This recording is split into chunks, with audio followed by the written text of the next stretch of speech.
This is the Lone Crater YouTube. We hope this video helps. In this video, I will explain how to do copper welding step by step.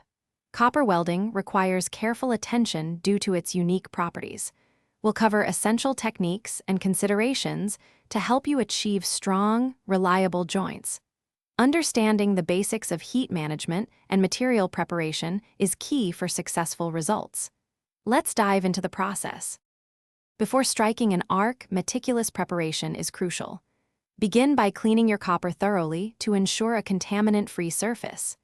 Next, select the correct filler material and shielding gas, such as argon, which are vital for preventing oxidation and achieving a clean weld.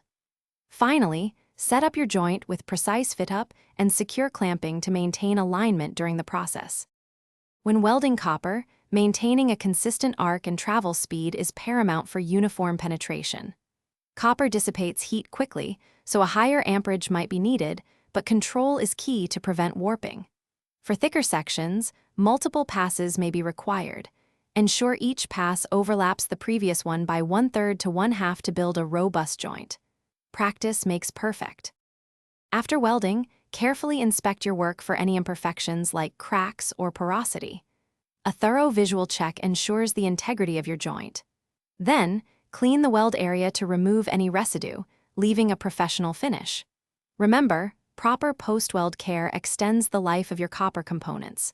For more great tips and to make meal prep easy with leak-proof containers, check the description for links and other deals. Thanks for watching. Consider subscribing if we helped you.